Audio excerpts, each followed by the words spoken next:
बिस्मिल्लाहिर्रहमानिर्रहीम। Next topic है conical pendulum. Simple pendulum हमने पढ़ा होगा। किसी स्पोर्ट के साथ एक वेटलेस थ्रेड है, उसके साथ हैवी मेटालिक बॉब को बांध दिया जाए तो ये सिंपल पेंडुलम है और इसकी वाइब्रेटरी मोशन होती है ऐसे to and fro about fix point. और इसकी मोशन सिंपल हार्मोनिक है क्योंकि simple harmonic motion vibratory motion होती है। अगर इसी सिंपल पेंडुलम को बजाय वाइब्रेटरी मोशन देने के इसे आप हॉरिजॉन्टल सर्कल में घुमा दें ऐसे, अगर ये पेंडुलम बजाय वाइब्रेट करने के रोटेट करना शुरू कर दे, अगर ये हॉरिजॉन्टल सर्कल बनाए तो हम इसे कॉनिकल पेंडुलम कहेंगे। तो ऐसा पेंडुलम जो हॉरिजॉन्टल सर्कल में वाइब्रेट करे, मूव करे, this pendulum is called conical pendulum. तो इसकी शेप ऐसी बन जाएगी कि ये एक ऐसे इमेजिनरी कोन की शक्ल बनाएगा। ठीक, इमेजिनरी, अब कोन इमेजिन कर सकते हैं कि कोन की शक्ल में इसकी वाइब्रेशन है।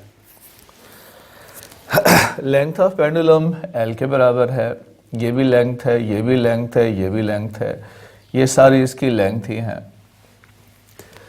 और हमने इसको थीटा एंगल डिस्प्लेस किया, जितना एंगल हमने इसको वाइब्रेट किया वो एंगल है थीटा।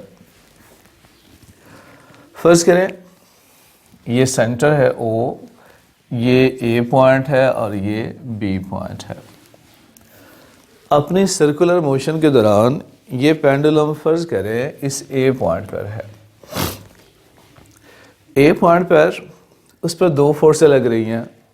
एक तो बॉडी का वेट है, इस बॉब का वेट होगा जो वर्टिकली डाउनवर्ड एक्ट करेगा, और एक यहाँ टेंशन होगी।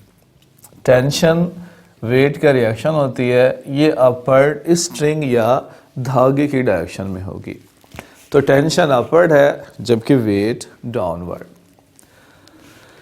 These two forces are acting on the bob।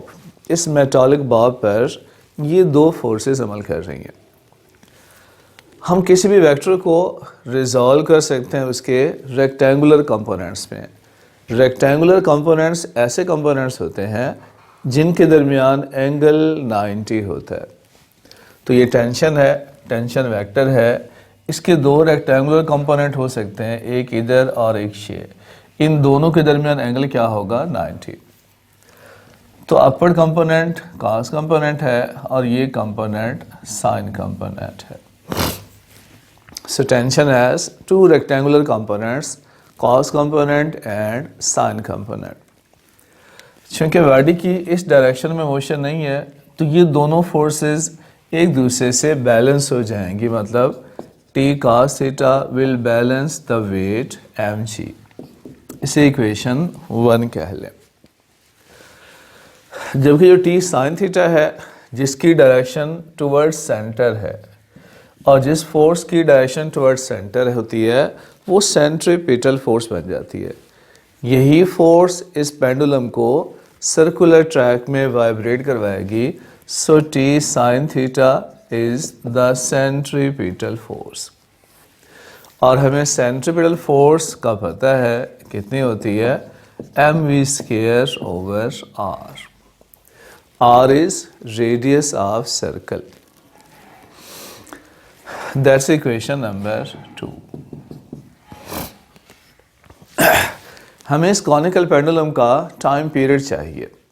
हम इसका टाइम पीरियड मालूम करना चाहते हैं। राइट, टेंशन के दो कंपोनेंट्स हैं, T cos theta, T sine theta. T cos theta will balance the weight and T sine theta will become centripetal force. इन दोनों इक्वेशन को आपस में डिवाइड कर ले। T sine theta divided by T cos theta. T sine theta है mv² over r, जबकि T cos theta बराबर है mg के। सो मैंने दोनों इक्वेशन 1 और 2 को आपस में डिवाइड कर लिया। टेंशन कैंसिल हो गई, मास भी कैंसिल हो गया, sine theta over cos theta tan theta होता है, V square divided by G R. यहाँ से वेलोसिटी की वैल्यू बनेगी V square is G are tan theta, या वेलोसिटी की value under root G are tan theta. ये इक्वेशन 3 है। मुझे चाहिए टाइम पीरियड। हमें पता है डिस्टेंस बराबर होता है वेलोसिटी मल्टीप्लाई टी, और टाइम मालूम करने का फार्मूला होता है डिस्टेंस डिवाइडेड बाय वेलोसिटी। अब एक चक्कर में, एक रोटेशन में, ये पेंडुलम जो टोटल फासला तय करेगा it is equal to circumference of circle, S 2 pi R के बराबर है। वेलोसिटी हम मालूम कर चुके, और एक चक्कर मुकम्मल करने का टाइम पीरियड होता है डिनोटेड बाय कैपिटल टी। इसमें v की वैल्यू पुट कर लें 2 पाई आर, v की जगह g are tan theta under root.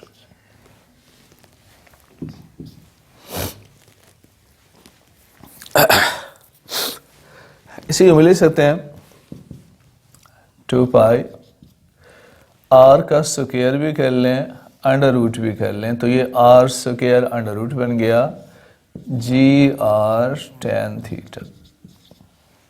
एक आर से cancel, 2 pi R divided by G tan theta.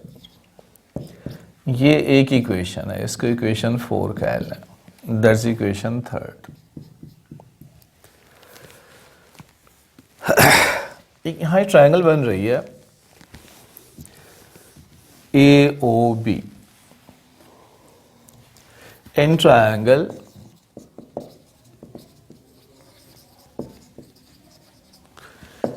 इसमें साइन थीटा होता है perpendicular over hypotenuse. Perpendicular R है और हाइपोटेन्यूज लेंथ ऑफ पेंडुलम है। तो इस ट्रायंगल में perpendicular over hypotenuse sine theta के बराबर है। आर की वैल्यू बनेगी L मल्टीप्लाई साइन थीटा। तो अब आर की वैल्यू इक्वेशन 4 में यूज कर लें।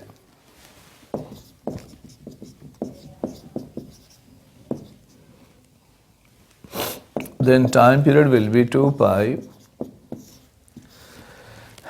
r की जगह L sin theta divided by G tan theta।